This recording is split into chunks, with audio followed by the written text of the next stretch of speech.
السلام علیکم، بسم اللہ الرحمن الرحیم۔ آج میں سورہ نساء کو بیان کروں گا۔ آپ کو یاد ہے کہ میں نے یہ وعدہ کیا تھا کہ میں انشاءاللہ تمہید کی ایک پریزنٹیشن کے بعد جو آپ سن چکے ہیں 28 لیکچرز پریزنٹیشنز کی صورت میں پورے قرآن مجید کا خلاصہ پیش کروں گا، اور ان میں سے ہر 4 جو پریزنٹیشنز ہوں گی وہ ایک قرآن کی سورہ کے گروپس کو کور کریں گی، تو 7 گروپس کو 4 سیشنز ملیں گے۔ تو آج یوں سمجھیے کہ ہمارے پہلے گروپ کا تیسرا سیشن ہے۔ سورہ البقرہ، سورہ آل عمران ہم کر چکے ہیں، اور آج سورہ نساء ہے۔ جیسے سورہ البقرہ اور سورہ آل عمران جوڑا صورتیں تھیں، اور ان کے جوڑا ہونے کی میں نے بعض وجوہات بھی بیان کی تھیں، بالکل اسی طرح سے سورہ نساء سورہ نمبر 4 اور سورہ مائدہ سورہ نمبر 5 آپس میں جوڑا صورتیں ہیں۔ ویسے بھی آپ دیکھیے کہ وہ دونوں صورتیں الف لام میم سے شروع ہوئیں، اور الف لام میم کا سلسلہ سورہ نساء سے آگے ختم ہو گیا۔ دونوں صورتیں اصل میں امت مسلمہ کو خطاب کر رہی ہیں، وہ امت کہ جو مدینہ منورہ ہجرت کے بعد وجود میں آ گئی تھی، اور سورہ نساء میں اللہ تعالیٰ نے یہ بات بیان فرمائی کہ مسلمانوں کی اس سوسائٹی میں اب وہ صالح اچھی معاشرت کیسے وجود میں آئے کہ جو مسلمان اختیار کریں، اور اس کے نتیجے میں دنیا اور آخرت میں اپنے تزکیے اور اپنی تطہیر کے ذریعے سے کامیاب ہوں۔ چنانچہ اس کے بارے میں ہم دیکھیں گے کہ بہت سے اصول ہیں کہ جن کو اللہ تعالیٰ نے بیان فرمایا۔ ساتھ ہی ساتھ ہم یہ بھی دیکھیں گے کہ اس معاشرے کے اندر منافقین نے جس طرح سے خرابیاں پیدا کرنے کی کوشش کی، چونکہ یہ معاشرے کو پاکیزہ کرنے والی سورہ ہے، اس کے بارے میں اللہ نے ہدایات دی ہیں، تو ان کی بھی کنڈمنیشن، مذمت آپ کو ملے گی۔ اگلی سورہ المائدہ،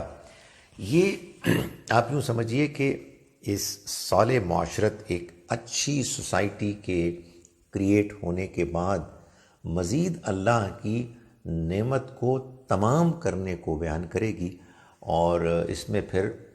چونکہ یہ بالکل کلائمیکس کی سورہ ہے سورہ المائدہ، تو مسلمانوں سے اللہ تعالیٰ کا عہد، کووننٹ، پرومس بھی ہمیں نظر آئے گا کہ اللہ مسلمانوں سے لے رہے ہیں۔ آج سورہ النساء، سورہ النساء کی آیت نمبر 1 ایک فیملیئر آیت ہے۔ فیملیئر میں اپنی خوش فہمی کی بنیاد پہ کہہ رہا ہوں کہ آپ میں سے بہت سے لوگوں کے نکاح ہو چکے ہیں، اور نکاح میں ایک خطبہ نکاح ہوتا ہے جس میں 1-2 اور آیات کے علاوہ یہ آیہ مبارکہ بھی بیان ہوتی ہے۔ اعوذ باللہ من الشیطان الرجیم، بسم اللہ الرحمن الرحیم۔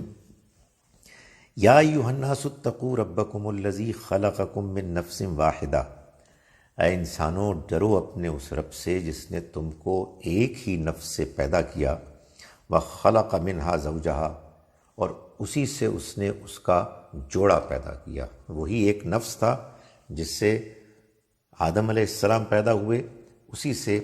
حوا علیہ السلام پیدا ہوئیں۔ وَبَثَّ مِنْهُمَا رِجَالًا كَثِيرًا وَنِسَاءً، اور اس نے پھیلا دیے ان دونوں کے ذریعے سے بڑی تعداد میں مرد اور عورتیں، یعنی یہ ساری انسانیت اللہ نے آدم و حوا سے شروع کی، اور یہ اب پورا ایک خاندان ہے، اور یہ خاندان اللہ کا کنبہ ہے، اللہ کے بندے ہیں۔ چنانچہ وَاتَّقُوا اللَّهَ الَّذِي تَسَاءَلُونَ بِهِ وَالْأَرْحَامَ، تو تم ڈرو اپنے اس اللہ سے کہ جس کا تم ایک دوسرے کو واسطہ دیتے ہو، اپنی گفتگوؤں میں قسمیں کھاتے ہو تم، اس کا حوالہ دیکھیے۔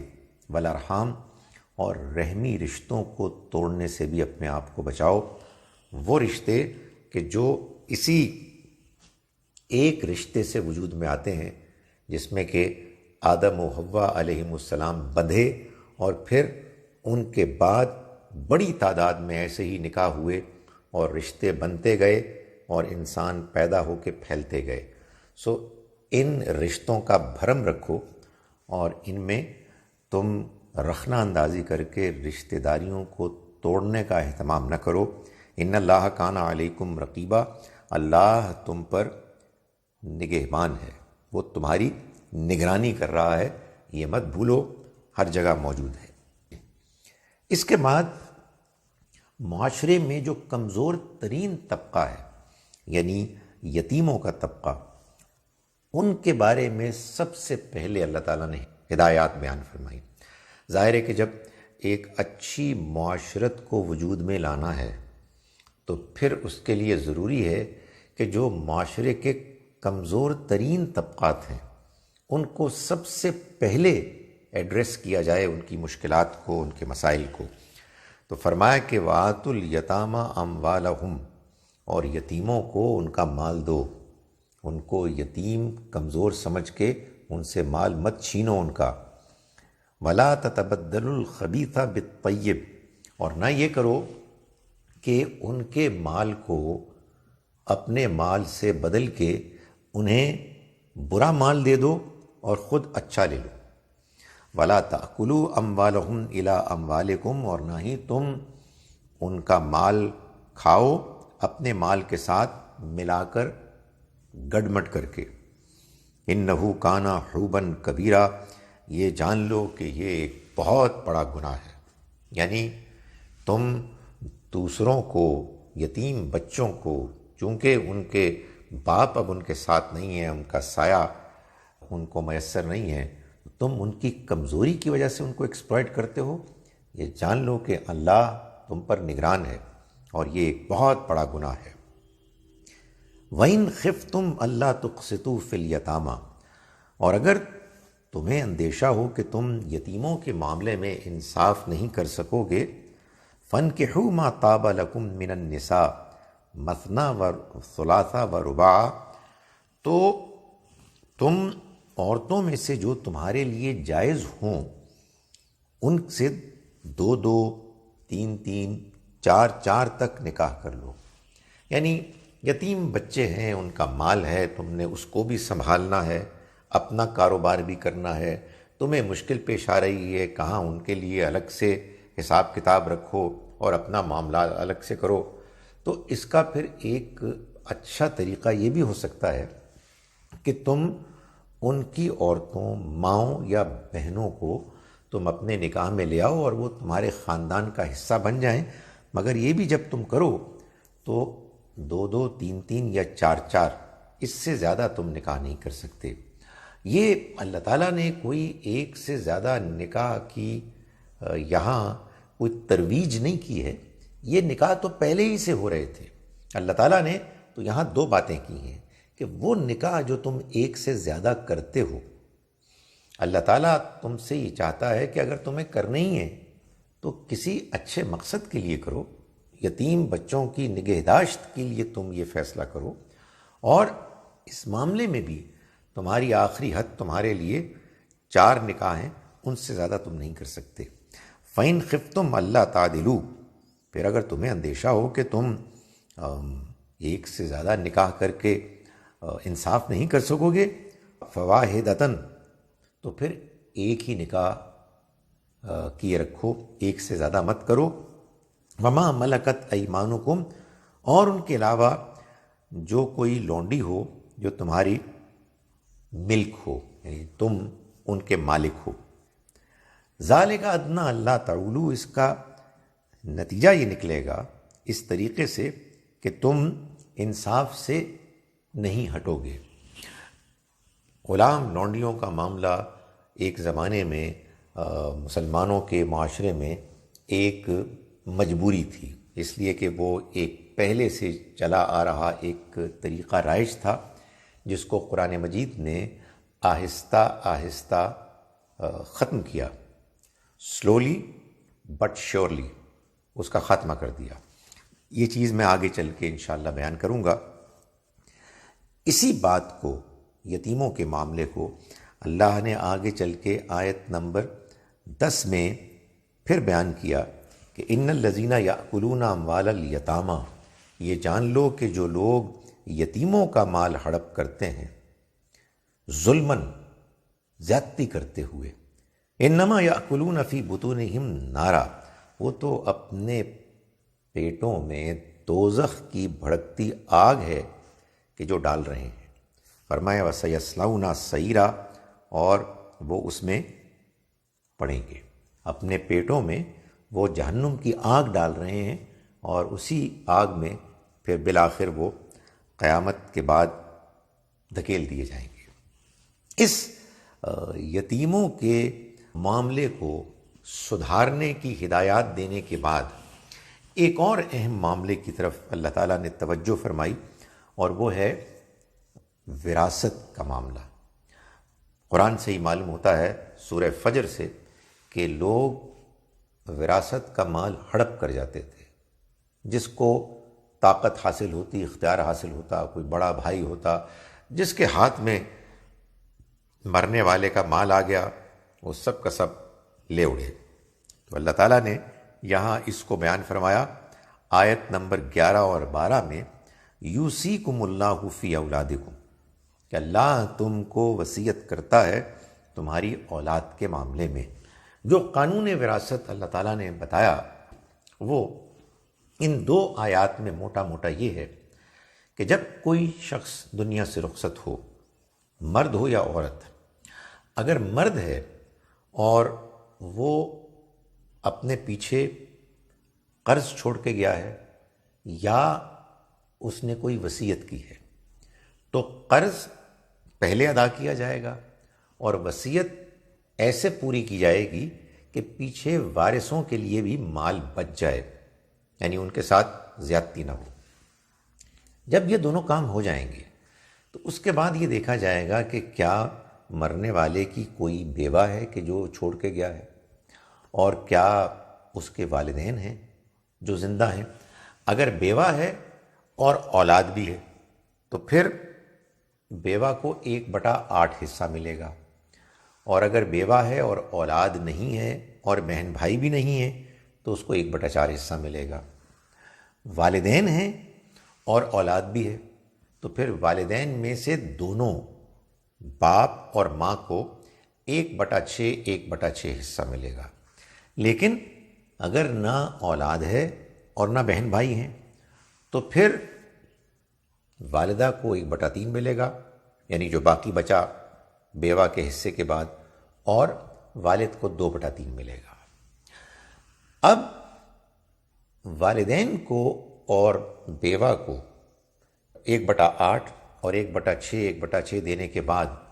جو مال بچ گیا ہے وہ بیٹوں اور بیٹیوں میں 1 اور 2 کے تناسب سے تقسیم ہو جائے گا، یعنی بیٹوں کو بیٹیوں کے مقابلے میں 2 حصہ ملے گا، اور اگر صرف بیٹیاں ہیں اور 1 بیٹی ہے تو پھر اس 1 بیٹی کو جو بچا ہوا مال ہے اس میں سے آدھا حصہ ملے گا، اور اگر 2 یا 2 سے زیادہ بیٹیاں ہیں تو ان کو 2/3 حصہ ملے گا۔ باقی جو حصہ ہے اگر مرنے والا وصیت کر جاتا ہے بیٹیوں کے حق میں تو ان کو مل جائے گا، لیکن اگر اس نے وصیت نہیں کی تو پھر قرآن میں تو بیان نہیں ہوا لیکن حدیث میں یہ کہا گیا ہے کہ قریب ترین مرد جو رشتہ دار ہیں ان کو مل جائے گا۔ قرآن مجید میں آگے چل کے یہ بھی بیان ہوا ان آیات میں بھی، اور ہم دیکھیں گے قرآن کی اس سورہ مبارکہ کی سب سے آخری آیت میں کہ اگر بہن بھائی ہیں اور بیٹے بیٹیاں نہیں ہیں تو پھر بہن بھائی اولاد کی جگہ لے لیں گے۔ جو حکم اولاد کا تھا وہی حکم بہن بھائیوں کے معاملے میں مان لیا جائے گا۔ اس میں بس فرق یہ ہوگا کہ اگر مرنے والی کوئی عورت ہے تو پھر شوہر کو 1/4 حصہ ملے گا، اس صورت میں کہ اولاد یا بہن بھائی ہیں، لیکن اگر نہ اولاد ہیں اور نہ بہن بھائی ہیں تو پھر شوہر کو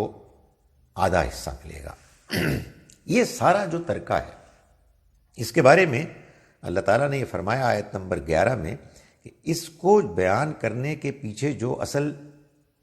اصول اللہ کے ہاں پیش نظر رہا ہے وہ یہ ہے کہ کون سا رشتہ کس کو کتنا فائدہ پہنچاتا ہے۔ تو یہ فرمایا کہ تم نہیں جانتے، لا تدرون ایکم اقرب لکم نفع، کہ تم میں سے کون تمہاری منفعت کے لحاظ سے زیادہ قریب ہے۔ سو یہ اللہ نے طے کیا کہ رشتوں میں کون سے رشتے کس کے عموماً زیادہ کام آتے ہیں مادی لحاظ سے، چونکہ بیٹیاں بالعموم بیاہ کے دوسرے گھر چلی جاتی ہیں، تو اس لحاظ سے پوری زندگی کو اگر آپ آن دی ایوریج ملحوظ رکھیں تو بیٹیوں کی منفعت بیٹوں کے مقابلے میں کم ہو جاتی ہے۔ آخر میں فرمایا تلک حدود اللہ، یہ اللہ کی حدود ہیں، وَمَن يُطِعِ اللَّهَ وَرَسُولَهُ، اور جو اللہ اور اس کے رسول کی اطاعت کرے گا يُدْخِلْهُ جَنَّاتٍ تَجْرِي مِن تَحْتِهَا الْأَنْهَارُ، وہ ان کو داخل کرے گا ایسے باغات میں کہ جن کے نیچے نہریں بہتی ہوں گی، خالدین فیہا، وہ اس میں ہمیشہ رہیں گے، وَذَلِكَ الْفَوْزُ الْعَظِيمُ، اور یہ بڑی کامیابی ہے، وَمَن يَعْصِ اللَّهَ وَرَسُولَهُ، اور جس نے اللہ اور اس کے رسول کی نافرمانی کی، وَيَتَعَدَّى حُدُودَهُ، اور اس کی حدود سے آگے بڑھے، يُدْخِلْهُ نَارًا خَالِدًا فِيهَا، وہ داخل کرے گا ان کو آگ میں جس میں وہ ہمیشہ رہیں گے، وَلَهُ عَذَابٌ مُّہِینٌ، اور ان کے لیے ایک ذلت آمیز عذاب ہوگا۔ قانون وراثت کے بعد ان آیات میں ان لوگوں کو کہ جو اللہ اور رسول کی نافرمانی کرتے ہیں ان کو جہنم کے عذاب کی دھمکی، یہ ایک بڑا سنجیدہ مسئلہ ہے، اور وہ لوگ کہ جو قانون وراثت کے مطابق ترکے کو تقسیم نہیں کرتے ان کے لیے ایک لمحہ فکریہ ہے، اس لیے کہ اللہ تعالیٰ اس معاملے میں بہت سختی کرنے کا فیصلہ سنا رہے ہیں۔ اس کے بعد آگے 2 آیات ہیں 17 اور 18 کہ جو ایک بڑے اہم موضوع کو ڈسکرائب کر رہی ہیں، اور وہ موضوع اللہ کا کوئی بھی حکم ہو، قانون ہو، اس میں ہمیشہ انسان ان کا مرہون منت ہوتا ہے، انسان کو اس کی ضرورت پیش آتی ہے، اور وہ ہے موضوع توبہ کا۔ اللہ تعالیٰ کا ارشاد ہے کہ انما التوبۃ علی اللہ للذین یعملون السوء، اللہ نے توبہ قبول کرنے کو اپنے لیے لازم کر لیا ہے ان لوگوں کے حق میں کہ جو برائی کرتے ہیں بجہالت، جہالت میں یعنی جذبات میں آ کر، ثم یتوبون من قریب، پھر وہ جلد ہی توبہ کر لیتے ہیں۔ عربی زبان میں جذبات کے ساتھ کسی کام کے کرنے کو بھی جہالت ہی کہتے ہیں، جس میں انسان اپنی عقل کو استعمال نہیں کرتا۔ فَأُولَٰئِكَ يَتُوبُ اللَّهُ عَلَيْهِمْ، جو فوراً توبہ کر لیتے ہیں وہی ہیں کہ اللہ ان کی توبہ قبول کرنے والا ہے۔ وَكَانَ اللَّهُ عَلِيمًا حَكِيمًا، اور اللہ جاننے والا ہے، حکمت والا ہے۔ وَلَيْسَتِ التَّوْبَةُ، اور توبہ ہرگز قبول نہیں ہوگی لِلَّذِينَ يَعْمَلُونَ السَّيِّئَاتِ، ان لوگوں کی کہ جو برائیاں کرتے چلے جاتے ہیں، حَتَّى إِذَا حَضَرَ أَحَدَهُمُ الْمَوْتُ، یہاں تک کہ ان میں سے کسی ایک پر موت آ جاتی ہے، قَالَ إِنِّي تُبْتُ الْآنَ، تو وہ کہتا ہے کہ میں اب توبہ کرتا ہوں، وَلَا الَّذِينَ يَمُوتُونَ وَهُمْ كُفَّارٌ، اور نہ ہی ان کی توبہ قبول ہوگی کہ جنہیں موت آتی ہے اس حالت میں کہ وہ جان بوجھ کر انکار کرنے والے ہوتے ہیں اور اسی میں زندگی گزار دیتے ہیں۔ اولئک اعتدنا لهم عذابا الیما، یہ وہ لوگ ہیں کہ جن کے لیے ہم نے ایک دردناک عذاب تیار کر رکھا ہے۔ اس کے بعد آیات نمبر 29 سے 31 تک میں اللہ تعالیٰ نے یہ بتایا ہے کہ اس مسلمانوں کے معاشرے میں جہاں یتیموں کے مال کا لحاظ رکھا جانا چاہیے، جہاں قانون وراثت کے معاملے میں محتاط ہونے کی ضرورت ہے کہ جس میں جو لوگوں کا رشتہ داروں کا حق ہے وہ ان کو جیسا ہے جوں کا توں ان کو ادا ہونا چاہیے، وہاں دوسرے انسانوں کے مال کا بھی لحاظ رکھنا ہوگا۔ یہ مال دوسرے کا وہ چیز نہیں ہے کہ جس کو انسان ناجائز طریقے سے حاصل کر لے۔ فرمایا یا ایھا الذین آمنوا، ایمان والو، لا تأکلوا اموالکم بینکم بالباطل، تم ایک دوسرے کا مال باطل طریقے سے مت کھاؤ، ناجائز طریقے سے مت کھاؤ، الا ان تکون تجارتا عن تراض منکم، سوائے اس کے کہ کوئی ایسی تجارت ہو جو تم باہمی رضامندی سے کرو۔ معلوم یہ ہوا کہ یہ وہ چیز ہے کہ جس کو اللہ تعالیٰ اسلامی معاشرے میں چاہتا ہے کہ پوری طرح ملحوظ رہے، ایک دوسرے کے مال کا خیال رکھا جائے۔ تم ایک دوسرے کا مال مت کھاؤ ناجائز طریقے سے، یہ گویا کہ اسلام کی تمام معیشت کے معاملات میں اصل ہدایت ہے۔ باقی جو بھی ہدایات ہیں، سود کی حرمت ہو، رشوت کی مذمت ہو، جوا ہو، وغیرہ وغیرہ، وہ سب اسی اصول کے تحت ہیں کہ ایک دوسرے کا مال باطل طریقے سے مت کھاؤ۔ وَلَا تَقْتُلُوا أَنفُسَكُمْ، اور قتل مت کرو تم ایک دوسرے کو، یعنی مال کو ناحق کھانے سے روکنے کے بعد فرمایا کہ ایک دوسرے کو قتل مت کرو۔ اس کی وجہ یہ ہے کہ اصل میں یہ مال کی بیجا محبت اور ناجائز طریقے سے مال کمانا اور دوسرے کا مال ہڑپ کرنے کی لالچ کرنا، یہی وہ چیز ہے کہ جو لوگوں کو ایک دوسرے کی دشمنی پر ابھارتی ہے، اور پھر بالآخر یہ ہوتا ہے کہ لوگ ایک دوسرے کو قتل بھی کر بیٹھتے ہیں، جان لینے کے درپے ہو جاتے ہیں۔ فرمایا ان اللہ کان بکم رحیما، اللہ تم پر بڑا مہربان ہے۔ ومن یفعل ذلک عدوانا وظلما، اور جو تم میں سے ایسا کرے گا زیادتی کرتے ہوئے، ظلم کرتے ہوئے، فسوف نصلیہ نارا، تو ہم ایسوں کو آگ میں جھونک دیں گے، وکان ذلک علی اللہ یسیرا، اور یہ بات اللہ کے لیے بہت آسان ہے۔ یعنی یہ مت سمجھو کہ وہ کیسے جھونک دے گا، نہیں، اس کے لیے جھونکنا، اس کے لیے لوگوں کو سزا دینا کوئی مشکل نہیں ہوگا۔ وہ انصاف کرنے والا ہے، وہ اس چیز کو برداشت نہیں کر سکتا کہ لوگ جان بوجھ کر دوسروں کے ساتھ زیادتی اور دھاندلی کریں۔ اس لیے وہ ایک دن لائے گا جس دن لوگوں کا ٹھیک ٹھیک حساب کتاب کر کے ان کو کیفر کردار تک پہنچائے گا۔ مگر ایسا نہیں ہے کہ خدا تعالیٰ ہر چھوٹی موٹی بات پر پکڑے گا۔ فرمایا ان تجتنبوا کبائر ما تنہون عنہ، اگر تم ان بڑے بڑے گناہوں سے اجتناب کرو کہ جن سے تم کو روکا گیا ہے، نکفر عنکم سیئاتکم، تو ہم تم سے تمہاری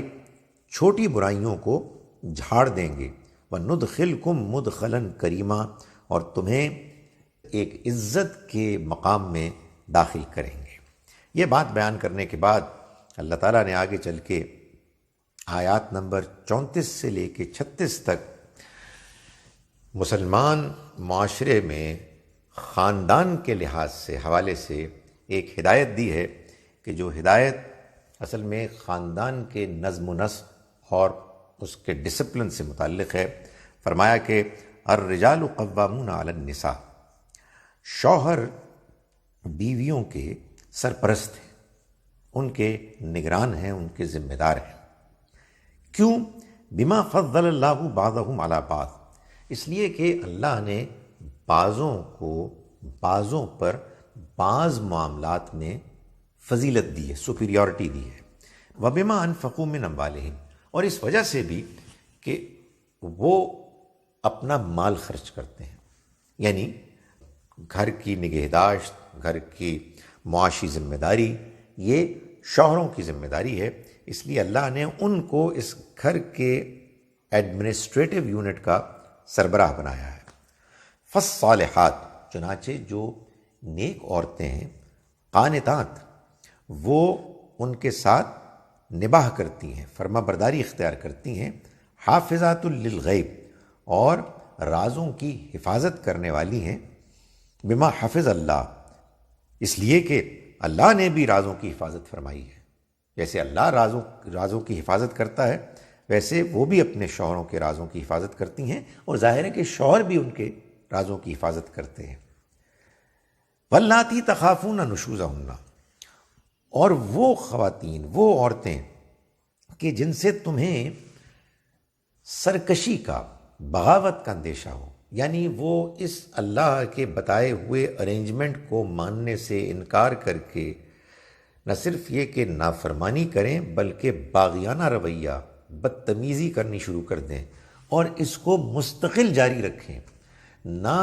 شوہر کو چھوڑنے کے لیے تیار ہوں اور نہ اس کی عزت کر کے اس گھر میں اس کے نظام کو ٹھیک طرح سے چلنے دینے کے لیے تیار ہوں، وہ باغیانہ رویہ اختیار کریں، بدتمیزیاں کریں۔ اس کے باوجود فرمایا کہ تم نے کیا کرنا ہے؟ فائزوہن، تم ان کو نصیحت کرو، واہجروہن فی المضاجع، اور ان کو ان کے بستروں میں تنہا چھوڑ دو۔ یعنی یہ پروسیس ایک عرصے تک چلے گا، پہلے سمجھایا جائے گا، پھر کئی دن راتیں ایسی ہوں گی کہ ان کے بستر الگ کر دیے جائیں گے۔ اس کے باوجود اگر کوئی اپنے اس رویے پر، باغیانہ رویے پر قائم رہے تو فرمایا کہ وَاضْرِبُوهُنَّ، ان کو ہلکی جسمانی سزا بھی دی جا سکتی ہے۔ ہلکی اس لیے کہ یہ سیاق سباق بتا رہا ہے اور حدیث میں اس کی وضاحت بھی ہوئی ہے، اور یہ بات واضح ہے کہ اس بیان سے ایک بہت بڑا فائدہ اور سامنے آیا، اور وہ یہ ہے کہ اس ہلکی سی سزا کے علاوہ کسی اور موقع پر شوہر کو اپنی بیوی کے اوپر ہاتھ اٹھانے کی اجازت نہیں ہے۔ یہ اس بیان کا ایک بہت بڑا میرٹ ہے جو انفارچونیٹلی عام طور پر نہیں سمجھا جاتا، اس لیے کہ لوگ اس بارے میں جذباتی ہو جاتے ہیں کہ اللہ کے کلام میں اس کا ذکر کیوں آیا۔ اللہ تعالیٰ ہر چیز سے واقف ہے، وہ جانتا ہے کہ اگر دائروں کو صحیح طرح سے معین نہیں کیا گیا تو اس کے بعد صورتحال قابو سے باہر ہو سکتی ہے۔ تو اللہ تعالیٰ نے اس کا ایک دائرہ معین کر دیا اور یہ واضح کر دیا کہ اس کے علاوہ کسی اور صورت میں ہاتھ اٹھانے کا کوئی سوال نہیں ہے۔ فرمایا فَإِنْ أَطَعْنَكُمْ، پھر اگر وہ تمہاری بات ماننا شروع کر دیں اور اپنی بغاوت چھوڑ دیں، فَلَا تَبْغُوا عَلَيْهِنَّ سَبِيلًا، تو تم ان کے خلاف کوئی اقدام نہیں کر سکتے، ان کے خلاف کوئی راستہ مت ڈھونڈو۔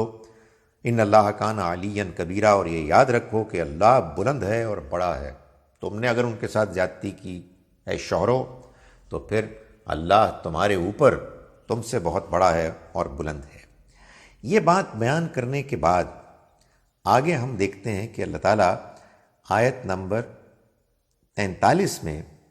یہ فرما رہے ہیں کہ یہ جو معاشرہ تم بنانے چلے ہو، جس میں اللہ تعالیٰ کے حکم اور رہنمائی میں تم اچھائی کو، نیکی کو پروموٹ کرو، اس میں اصل میں جو تمہارا ٹارگٹ ہوگا وہ یہ ہے کہ تم پاکیزگی اختیار کرو۔ یعنی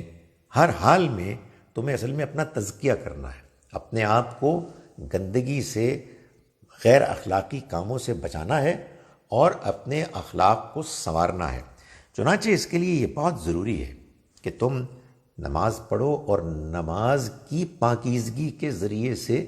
معاشرے میں پاکیزگی کو عام کرو، اور نماز بھی پڑھو تو پہلے پاک ہو، یعنی تم اپنی پاکیزگی کا خیال رکھو اور وضو کرو، اور وضو نہ کر سکو تو تیمم کرو۔ یا ایھا الذین آمنوا، ایمان والو، لا تقربوا الصلاۃ وانتم سکارا، تم نماز کے قریب بھی نہ جاؤ نشے کی حالت میں، حتی تعلموا ما تقولون، یہاں تک کہ تم جان سکو کہ تم کیا کہہ رہے ہو، ولا جنبا الا عابر السبیل، اور نہ ہی تم جنبی حالت میں نماز کے قریب جاؤ سوائے اس کے کہ تم نماز کی جگہ سے گزر رہے ہو، حتی تغتسلوا، یہاں تک کہ تم اپنے آپ کو دھو نہ لو، غسل نہ کر لو۔ وَإِن كُنتُم مَرْضَىٰ أَوْ عَلَىٰ سَفَرٍ أَوْ جَاءَ أَحَدٌ مِّنكُم مِّنَ الْغَائِطِ، اور اگر تم مریض ہو یا سفر کی حالت میں ہو، یا تم میں سے کوئی آیا ہو اپنی ضرورت پوری کر کے، أَوْ لَامَسْتُمُ النِّسَاءَ، یا تم نے عورتوں سے صحبت کی ہو، فَلَمْ تَجِدُوا مَاءً، پھر تم میں سے کوئی پانی نہ پائے فتیمموا صعیدا طیبا، تو تم پاک جگہ تلاش کرو، فامسحوا بوجوہکم وایدیکم، اور تم اپنے چہرے اور ہاتھوں کا مسح کر لو، ان اللہ کان عفوا غفورا، اللہ درگزر کرنے والا ہے، بخشنے والا ہے۔ پانی نہیں ہے، تم مریض ہو، تم سفر میں ہو، تو اللہ تعالیٰ پاک جگہ سے کچھ جو مٹی پڑی ہوئی ہے اس سے اگر تم تیمم کر لو گے تو وہ کفایت کر جائے گا۔ اللہ سختی کرنے والا نہیں ہے، اللہ تعالیٰ تو آسانیاں فراہم کرنے والا ہے۔ اس کے بعد ایک بہت اہم ہدایت کہ جو سورہ نساء میں 2 جگہ بیان ہوئی ہے، اور وہ خدا کا ایک بڑا واضح فیصلہ ہے۔ آیت نمبر 48 اور آیت نمبر 116 میں فرمایا کہ ان اللہ لا یغفر ان یشرک بہ، اللہ نہیں معاف کرے گا اس چیز کو کہ اس کے ساتھ کسی اور کو شریک ٹھہرایا جائے، وَيَغْفِرُ مَا دُونَ ذَلِكَ لِمَن یشاء، اور وہ معاف کر دے گا اس کے علاوہ جن کو چاہے گا، وَمَن یشرک باللہ، اور جو اللہ کے ساتھ کسی کو شریک ٹھہرائے گا، فَقَدِ افْتَرَىٰ اِثْمًا عَظِیمًا، تو اس نے ایک بڑے گناہ کا افترا کیا۔ یہ ظاہر ہے کہ مسلمانوں کی معاشرت میں یہ بتایا گیا کہ دوسرے انسانوں کے ساتھ حسن سلوک کرنا بھی ایک بڑی اہم چیز ہے، مگر خدا کے معاملے میں بھی حساس ہونا چاہیے کہ آپ اس کے ساتھ کسی اور کو شریک نہ ٹھہرائیں۔ اس کے بعد اللہ تعالیٰ نے جو ایک اسلامی معاشرے میں نظام بنتا ہے، اس نظام کے بارے میں کچھ ضروری ہدایات دیں۔ آیات نمبر 58 اور 58 اور 59 میں فرمایا کہ ان اللہ یأمرکم ان تؤدوا الامانات الی اہلہا،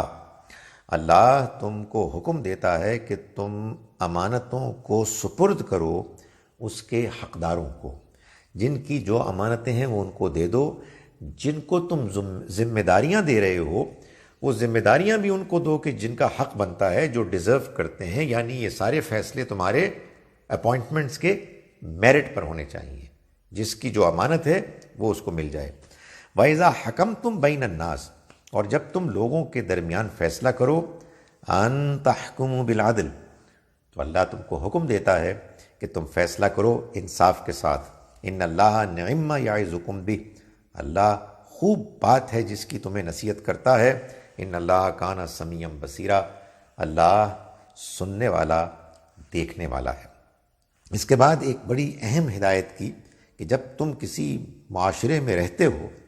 بالخصوص ایک مسلمان معاشرے میں، لیکن یہی بات غیر مسلم معاشرے کے لیے بھی ان لوگوں کے لیے اپلائی کرے گی کہ جو وہاں رہنے کا فیصلہ کرتے ہیں۔ فرمایا یا ایھا الذین آمنوا، ایمان والو، اطیعوا اللہ واطیعوا الرسول، اللہ کی اطاعت کرو، رسول کی اطاعت کرو،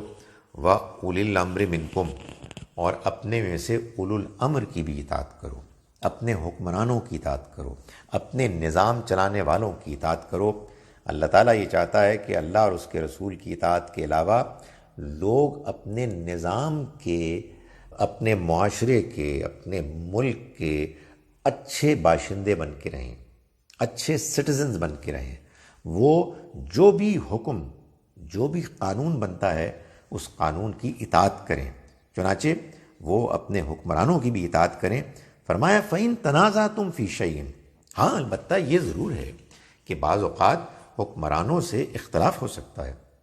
یہ خیال ہو سکتا ہے کہ یہ زیادتی کر رہے ہیں یا اللہ کے کسی حکم کی یہ نافرمانی کر رہے ہیں، تو فرمایا کہ پھر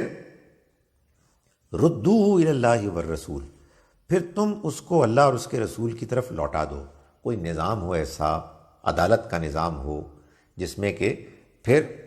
حکمرانوں کے فیصلوں کو چیلنج کیا جا سکے۔ ان کنتم تؤمنون باللہ والیوم الآخر، اگر تم اللہ اور آخرت کے دن کو ماننے والے ہو، ذالک خیر و احسن تاویلا، یہ طریقہ بہتر ہے اور انجام کے لحاظ سے بھی سب سے اچھا ہے۔ یہ بھی ایک اسلامی معاشرے میں اللہ تعالیٰ نے بڑی اہم ہدایت ہے کہ جو مسلمانوں کو دی۔ اس کے بعد ہم آگے چلتے ہیں، آیت نمبر 74 اور 75 میں اللہ تعالیٰ اب مسلمانوں کو یہ کہہ رہے ہیں، خاص طور پر میں نے گزارش کی اس زمانے میں منافقین مسلمانوں کی صفوں میں شامل ہو چکے تھے، دوسری جانب بعض مسلمانوں کو مکے میں ستایا جا رہا تھا، ان کے ساتھ زیادتی کی جا رہی تھی۔ یہ کیسے ہو سکتا ہے کہ ایک معاشرہ ایک صالح، اچھا، انصاف، عدل پر مبنی معاشرہ ہو اور گرد و پیش میں وہ دیکھے کہ زیادتیاں ہو رہی ہیں اور وہ اس کو ٹھنڈو پیٹ برداشت کر لے؟ ایسا نہیں ہو سکتا، بلکہ اگر طاقت ہے اور اقتدار حاصل ہے تو پھر ان ظالموں کے خلاف اقدام کیا جائے گا کہ جو نہتے کمزور لوگوں کے ساتھ زیادتی کر رہے ہیں۔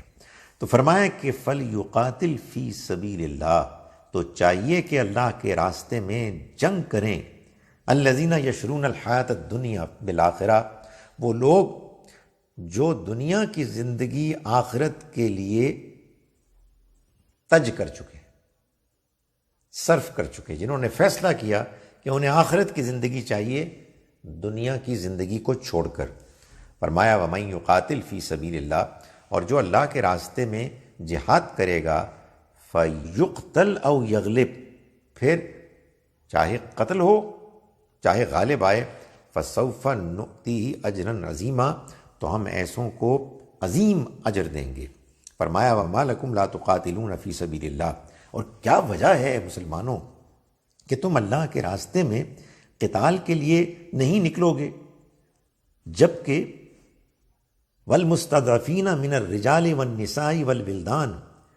بوڑھے، عورتیں اور بچے کمزور، الَّذِينَ يَقُولُونَ، ایسے ہیں کہ جو یہ دعائیں کر رہے ہیں، ربنا اخرجنا من هذه القرية الظالم اهلها، اے ہمارے رب تو نکال ہم کو اس بستی سے کہ جس کے رہنے والوں نے ظلم ڈھایا ہوا ہے، واجعل لنا من لدنك وليا، اور تو ہمارے لیے اپنے پاس سے ہمدرد پیدا کر دے، واجعل لنا من لدنك نصيرا، اور تو ہمارے لیے اپنے پاس سے مددگار کھڑے کر دے۔ جب وہ دعائیں کر رہے ہیں تو تم اللہ کی طرف سے ان کے اس دعا کی قبولیت کی صورت میں کیوں نہیں نکلتے ہو؟ اس کے بعد اللہ تعالیٰ آیات نمبر 81 اور 82 میں بھی ایک اہم بات کر رہے ہیں۔ وہی لوگ کہ جو منافق تھے وہ مسلمانوں کی صفوں میں شامل ہو چکے تھے اور گڑبڑ کر رہے تھے اور ماننے کے لیے تیار نہیں تھے۔ یہ منافق کی نشانی ہوتی ہے کہ وہ غلط کام بھی کرتا ہے اور جھوٹ بھی بولتا ہے۔ فرمایا وَيَقُولُونَ، اور یہ کہتے ہیں طاعتن، کہ ہم تو سر تسلیم خم کرتے ہیں،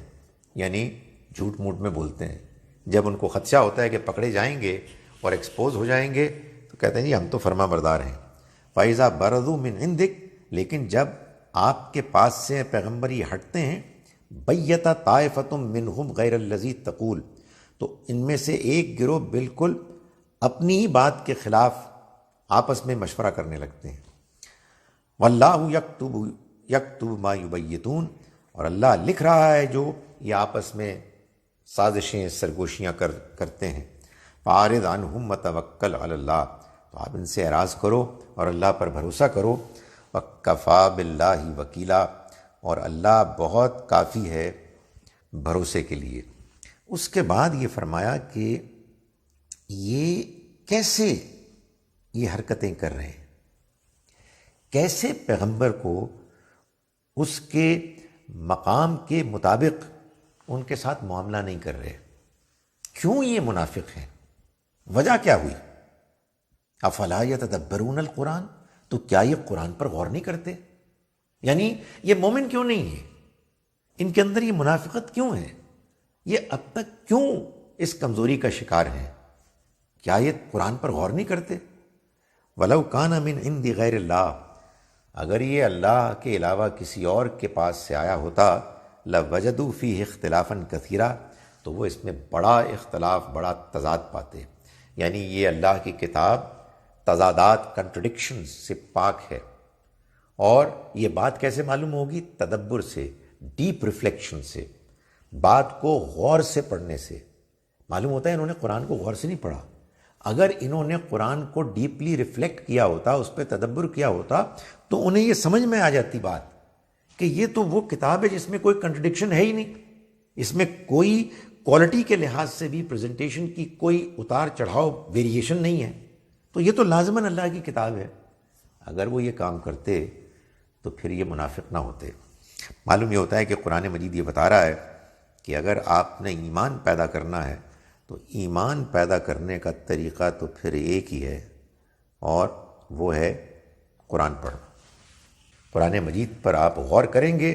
تو آپ کو احساس ہوگا کہ یہ اللہ کی کتاب ہے۔ جب یہ احساس ہوگا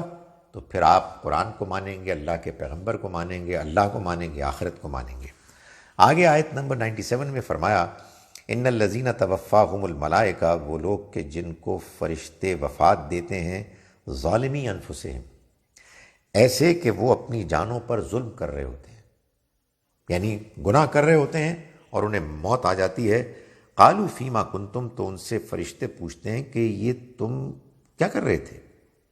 یعنی کس حال میں تم پڑے ہو؟ قالوا، تو وہ جواب میں کہتے ہیں کننا مستضعفین فی الارض، کیا کریں ہم تو کمزور تھے، یعنی جس سرزمین میں ہم رہتے ہیں وہاں بہت سارے لوگ ظالم ہیں، ہمارے لیے ممکن نہیں تھا۔ فرمایا قالوا الم تکن ارض اللہ واسعۃ فتہاجروا فیہا، وہ فرشتے کہیں گے کہ کیا اللہ کی زمین وسیع نہیں تھی کہ تم اس میں ہجرت کرتے؟ یعنی مطلب یہ ہے کہ یہ کوئی بہانہ ہے کہ آپ ایسے ماحول میں رہ رہے ہیں کہ جہاں آپ اللہ کی فرما برداری نہیں کر سکتے، ماحول کی خرابی کی وجہ سے، لوگوں کے دباؤ کی وجہ سے، تو آپ کو روکا کس نے؟ جائیں اور آپ ہجرت کریں، مکے میں کیوں بیٹھے ہیں؟ مدینے میں جائیں، اللہ کی کیا زمین وسیع نہیں ہے؟ فاولئک مأواہم جہنم، یہ وہ لوگ ہیں کہ جن کا ٹھکانہ جہنم ہے، وساءت مصیرا، اور وہ بہت برا ٹھکانہ ہے۔ اب اس کے بعد آیت نمبر 101 اور 103 میں اللہ تعالیٰ نے یہ بات بیان فرمائی ہے کہ یہ جو نماز ہے یہ خدا کی طرف سے ایک بہت اہم حکم ہے، اس کو کسی حال میں بھی ٹالا نہیں جا سکتا۔ ہاں البتہ یہ ضرور ہے کہ اللہ نے نماز میں ایسی سہولتیں اور کنسیشنز دیے ہیں کہ ان کے بعد ہر صورتحال میں انسان کے لیے نماز پڑھنا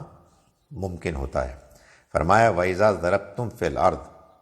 اگر تم زمین میں سفر کے لیے نکلو، فَلَيْسَ عَلَيْكُمْ جُنَاحٌ أَن تَقْصُرُوا مِنَ الصَّلَاةِ، تو تم پر کوئی گناہ نہیں ہے کہ تم نماز قصر کر لو، یعنی 4 رکعتوں کو 2 رکعتوں میں پڑھ لو اور ظہر اور عصر اور مغرب اور عشاء کو ملا لو۔ ان خفتم ان یفتنکم الذین کفروا، اگر تمہیں اس بات کا اندیشہ ہو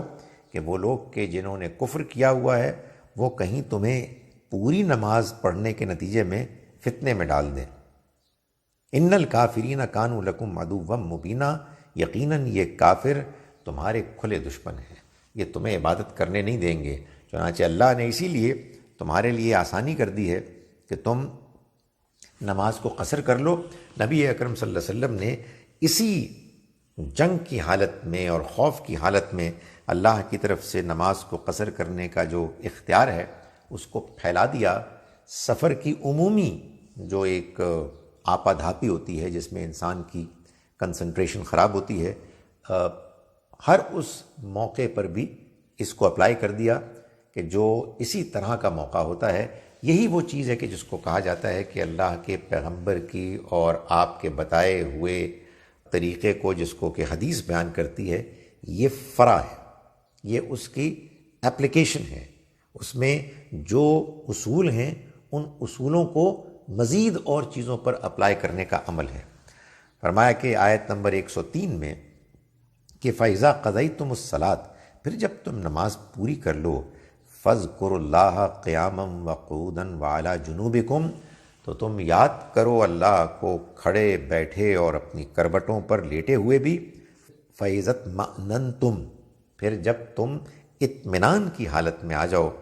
فَأَقِیمُوا الصَّلَاةَ، تو پوری نماز پڑھو۔ معلوم یہ ہوا کہ پوری نماز کے علاوہ قصر نماز اس وقت پڑھی جائے گی جب آدمی کو اطمینان حاصل نہیں ہوگا، ایک وجہ سے یا دوسری وجہ سے۔ ان الصلاۃ کانت علی المؤمنین کتابا موقوتا، نماز اہل ایمان پر اس کے اوقات میں فرض کی گئی ہے، یعنی نماز میں اوقات کا ملحوظ رکھنا ضروری ہے، اور ہر نماز اپنے اپنے وقت پر پڑھنی چاہیے، سوائے اس کے کہ کوئی ایسی صورتحال پیش آ جائے جس میں قصر کی جو سہولت ہے اس سے فائدہ اٹھانے کا موقع ہو۔ اس کے بعد اللہ تعالیٰ فرماتے ہیں آیت نمبر 123 میں ایک اصولی بات اہل کتاب کو بھی اور مسلمانوں کو بھی، فرمایا لیسا بامانیکم ولا امانی اہل الکتاب، نہ اے مسلمانوں تمہاری آرزویں پوری ہونے والی ہیں اور نہ اہل کتاب کی آرزویں پوری ہونے والی ہیں۔ تمہاری آرزو ہے کہ تم بغیر صحیح رویہ اختیار کیے، بغیر عمل کیے، بغیر دنیا کی زندگی کے امتحان کو سنجیدہ لیے تم کامیاب ہو جاؤ، اس لیے کہ تم اللہ کی آخری امت کے میں شامل ہو، تم آخری پیغمبر صلی اللہ علیہ وسلم کی امت میں سے ہو۔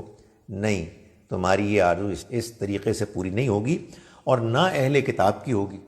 جو یہ سمجھتے ہیں کہ وہ اللہ کے پیغمبروں کی اولاد ہیں۔ فرمایا من یعمل سوءا یجزا بہ، جو کوئی برائی کرے گا اس کا بدلہ پائے گا، ولا یجد لہ من دون اللہ ولیا ولا نصیرا، تمہارا خیال ہے کہ تمہیں کوئی سفارش تمہارے کام آئے گی، نہیں پائیں گے وہ اللہ کے مقابلے میں کوئی کارساز اور نہ ہی کوئی مددگار۔ سورہ مبارکہ آیت نمبر 126 پر مکمل ہو جاتی ہے۔ یہ ایک بڑی دلچسپ بات ہے کہ اس کے بعد سورہ نساء میں آیت نمبر 127 سے لے کر 176 تک جو آیات ہیں اس میں اللہ تعالیٰ نے اختتام تک جو باتیں بیان فرمائی ہیں وہ سورہ مبارکہ کو پڑھنے کے نتیجے میں جو سوالات پیدا ہوتے ہیں ان کے جوابات ہیں کہ جو اللہ نے ایک ایک کر کے دیے ہیں۔ چنانچہ پہلے سوال کا جواب ہے 127 نمبر آیت میں۔ اس میں جو دلچسپ بات ہے وہ یہ ہے کہ بالکل یہی سٹائل، اسلوب اگلی سورہ مائدہ میں بھی انشاءاللہ ہم دیکھیں گے، اور یہ ان دونوں صورتوں کے جوڑا ہونے کا ایک نمایاں پہلو ہے۔ ایک پہلو تو میں بیان کر چکا، سورہ نساء ایک صالح اچھی اسلامی معاشرت کے لیے جو اصول ہیں ان کو بیان کر رہی ہے، اور یہی پھر آگے چل کے اللہ کی جو نعمت ہے ہدایت کی، اس کی کلائمیکس ہے جس کو سورہ مائدہ میں بیان کیا گیا ہے، اور اللہ نے مسلمانوں سے عہد بھی لیا ہے کہ اب یہ جو اصول ہم نے بتائے ہیں تم نے اس کی بنیاد پر اللہ کے دین پر عمل کرنا ہے اور لوگوں کے سامنے اس کا نمونہ پیش کرنا ہے۔ 4 سوالات جو پیدا ہوئے ان میں سے پہلا سوال یہ تھا کہ یہ جو اللہ نے اس سورہ مبارکہ کے آغاز میں فرمایا کہ بھائی اگر یتیم بچوں کے مال کی نگہداشت کا کوئی مسئلہ ہے تو تمہارے پاس ایک آپشن یہ بھی ہے کہ تم ان کی ماؤں یا ان کی بڑی بہنوں میں سے کسی سے نکاح کر کے ان کو اپنے خاندان کا حصہ بنا کے ان کے مال کو اپنے مال میں شامل کر کے ذرا سہولت اور آسانی کے ساتھ تم ان کے مال کی دیکھ بھال کر سکو۔ یہاں اب جو ایک سوال پیدا ہوا اللہ نے اس کا جواب دیا، وَيَسْتَفْتُونَكَ فِي النِّسَاءِ، یہ آپ سے فتویٰ پوچھتے ہیں عورتوں کے بارے میں۔ ظاہر ہے یہاں عورتوں سے مراد وہ عورتیں کہ جو یتیم بچوں کی مائیں یا بہنیں ہیں۔ قُلِ اللَّهُ يُفْتِيكُمْ فِيهِنَّ، ان سے کہو کہ اللہ اب تمہیں اس بارے میں حکم دیتا ہے۔ اور وما یتلا علیکم فی الکتاب فی یتامی النساء، اور وہ کہ جو اس سے پہلے کتاب میں یتیموں کی عورتوں کے بارے میں بیان کیا جا چکا ہے وہ بھی ملحوظ رہے۔ اللاتی لا تؤتون ما کتب لہن، وہ عورتیں کہ جن کے بارے میں تم یہ چاہتے ہو کہ تم ان کو وہ نہ دو جو ان کے لیے لکھ دیا گیا ہے، یعنی مہر۔ لوگوں کا خیال یہ تھا کہ بھائی یہ نکاح تو ہم کر رہے ہیں ایک مدد کے لیے، تو اس میں مہر دینے کی کیا ضرورت ہے؟ فرمایا وَتَرْغَبُونَ أَن تَنكِحُوهُنَّ، اور تم چاہتے ہو اس کے باوجود کہ تم ان سے نکاح کرو مگر وہ جو مالی ذمہ داری ہے وہ تمہارے اوپر نہ آئے۔ وَالْمُسْتَضْعَفِينَ مِنَ الْوِلْدَانِ، اور یہی معاملہ کمزور یتیم بچوں کے معاملے میں بھی پیدا ہوتا ہے کہ تم ان کے ساتھ کیسا رویہ اختیار کرو۔ ظاہر ہے کہ وہ کمزور ہیں نا، ولنریبل ہیں۔ فرمایا اللہ یہ فیصلہ سناتا ہے تم کو، وَأَن تَقُومُوا لِلْيَتَامَى بِالْقِسْطِ۔ اس میں خیر ایک اسلوب ہے جو میں نے شروع میں پہلے لیکچر میں بیان کیا تھا کہ ایک حصہ محذوف ہو گیا آبویس مان کر۔ پہلی بات جو کہی جو بیان نہیں کی لیکن ود ان بریکٹس ہے کہ اللہ تمہیں حکم دیتا ہے کہ تمہیں ان عورتوں کو ان کا مہر دینا ہے، اس کو تم اگنور نہیں کر سکتے۔ اور دوسری بات یہ کہہ رہا ہے کہ تم یتیموں کے ساتھ معاملہ کرو انصاف کے ساتھ، وَمَا تَفْعَلُوا مِنْ خَيْرٍ فَإِنَّ اللَّهَ كَانَ بِهِ عَلِيمًا، اور جو کچھ بھی تم خیر کے معاملے میں کرو گے اللہ اس سے واقف ہے۔ سیکنڈ کویسچن، اس کا جواب اللہ تعالیٰ نے دینا شروع کیا آیت نمبر 135 میں۔ یہ سوال اصل میں کچھ منافقین نے اٹھایا کہ جو حالانکہ یہ جانتے تھے کہ اللہ کے رسول آ گئے ہیں، اب حق اور باطل الگ الگ دھیرے دھیرے ہونے والا ہے، اور ایک موقع آئے گا کہ اللہ کا عذاب نازل ہو جائے گا ان لوگوں پر کہ جو اللہ کے رسول کو اپنے درمیان پانے کے باوجود ان کو ماننے کے لیے تیار نہیں ہیں۔ منافق چاہتے تھے کہ اس طرح کی کوئی سیریس چیز نہ ہو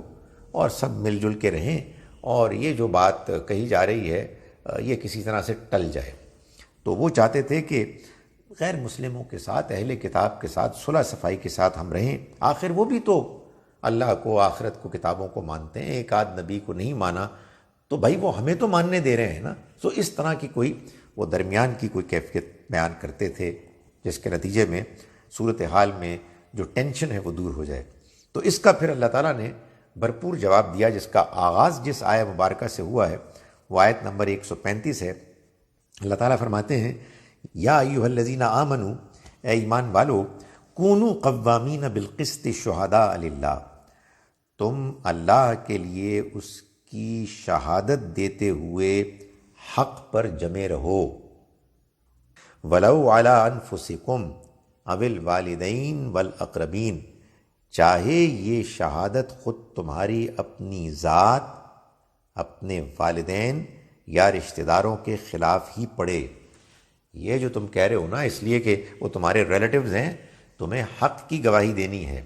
تم اللہ کی خاطر حق پر جمے رہو اور اس کی شہادت دیتے رہو۔ تم کو اس لیے اللہ نے چنا ہے کہ تم خدا کے دین کے گواہ بن کر دنیا والوں کے سامنے کھڑے ہو جاؤ، اگرچہ کہ اس کے نتیجے میں تمہارے اپنے مفادات، تمہارے والدین کے مفادات، تمہارے رشتہ داروں کے مفادات پر زد پڑے۔ ان یکن غنیا او فقیرا فاللہ اولی بہما، فرمایا کہ کوئی امیر ہو یا غریب، اللہ ہی دونوں کا سب سے زیادہ حقدار ہے۔ فلا تتبعوا الہوی ان تعدلوا، تو دیکھو تم اپنی خواہش کی پیروی نہ کرو کہ حق سے ہٹ جاؤ۔ وَإِن تَلْوُوا أَوْ تُعْرِضُوا، اور دیکھو اگر تم نے کجی اختیار کی، ٹیڑھا پن اختیار کیا یا اعراض کیا یا ڈیویٹ ہوئے تم، تو فَإِنَّ اللَّهَ كَانَ بِمَا تَعْمَلُونَ خَبِيرًا، تو اللہ جو کچھ تم کرتے ہو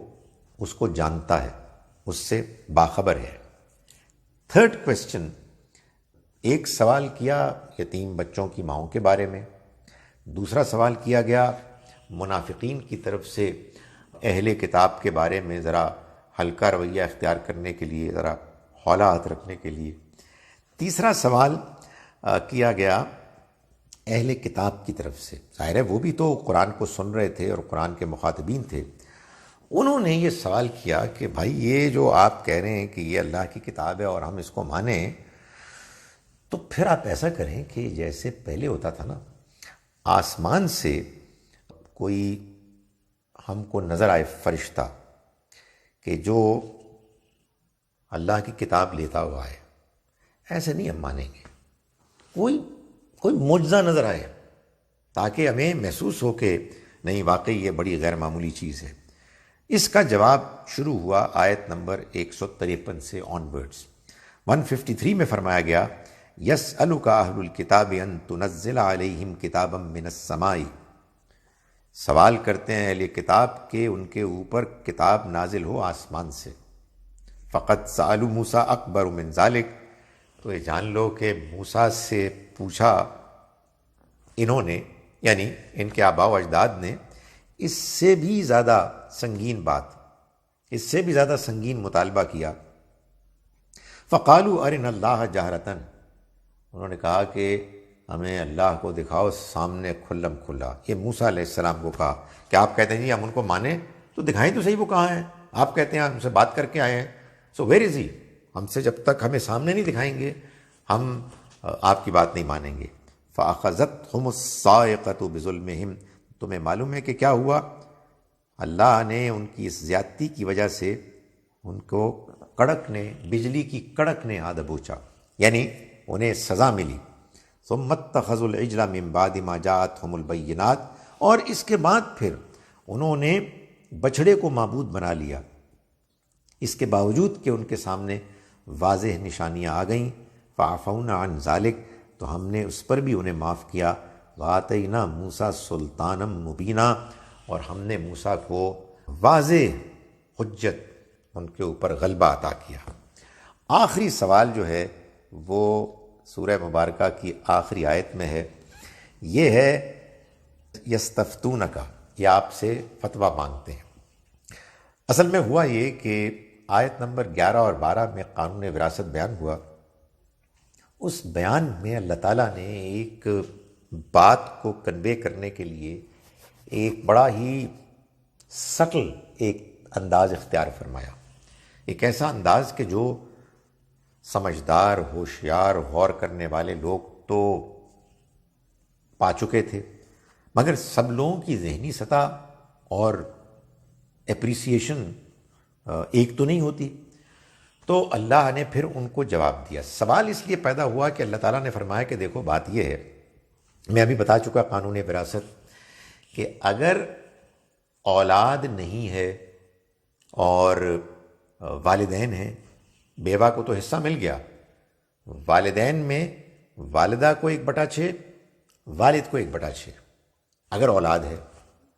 لیکن اگر اولاد نہیں ہے تو والدہ کو 1/3 اور والد کو 2/3. یہ بیان کرنے کے بعد اللہ تعالیٰ یہ فرماتے ہیں